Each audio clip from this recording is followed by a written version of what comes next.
have also argued that your sex life did not influence your policies.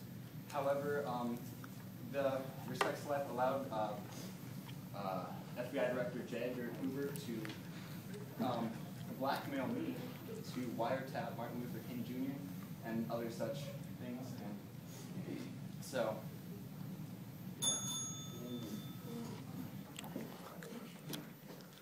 substance over style, my friends. That is something that I live my life by.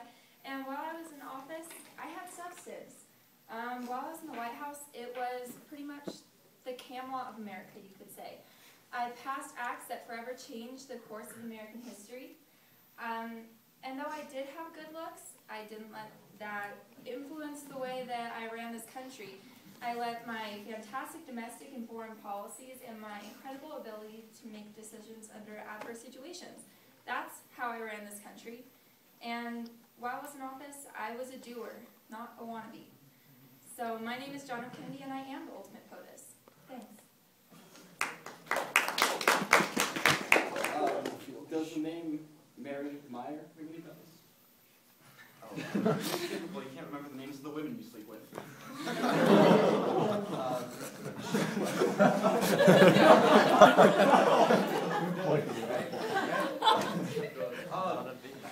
You had an intimate relationship with her, and she used acid to try to influence your policies worldwide. She wanted to attain world peace, starting by having sex with the president. So, I think it's irrelevant to say that your sex life did not influence your presidency because. Okay, let's get this straight, guys. I had Addison's disease as an adult, and I had to take medication for that, which caused a hormone imbalance, which increased my virility. Let's get that straight. So I do have an excuse for all my infidelity. Now, this is my baby brother, Bobby, and he just simply doesn't have what it takes to become president. Like, I respect him because I used his opinion a lot while I was president, and I appreciate that, but he's simply just not as qualified as I am. I think if we asked Dad today, I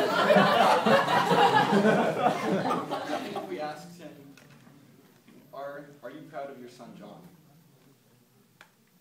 He would pause, and he would say no, or he would say nothing at all, because he had a stroke, and that's all he can say.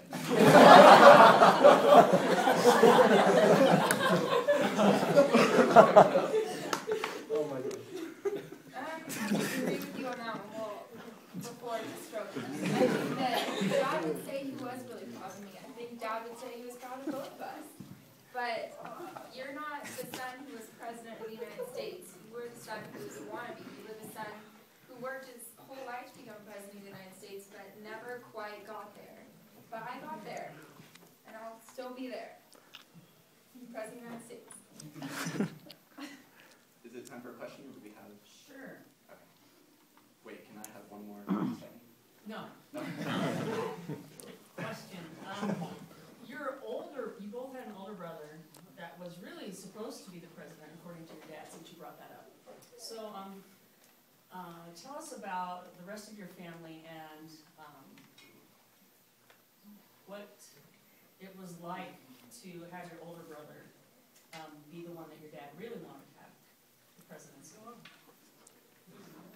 As the firstborn child, I suppose, my uncle remarked that he wanted, when he was born, my uncle remarked that, of course, he's going to be the president. He died a war hero in World War II, so the responsibility fell to Jack. And I think that's always laid somewhat heavily on you, because you were compelled to act by Dad's expectations of us. After November 22nd, the burden fell to me, not because I was expected to carry it, but because I wanted to, because I didn't believe that we had finished what you started in your presidency. I think that the fact that my dad wanted my big brother to be president, I mean, I think we both loved my big brother, and it was a tragedy when he died, but when that responsibility fell onto my shoulders, I rose up and I took it. And And I think that one of the main reasons that my little brother Bobby wanted to be president was because of me, because he looked up to me, because I was one of his idols and heroes, which I am for most people in America. And I think that you did want to be president, probably more than I did, because it really fell on my shoulders, and maybe I wasn't ready yet, and maybe you have more time to be ready to be president. So. Okay, since this is the finals, we'll give you one last word, and then we will vote. Okay, so one last statement as to why you should win this whole entire thing. One of the major crises in your presidency was the Cuban Missile Crisis.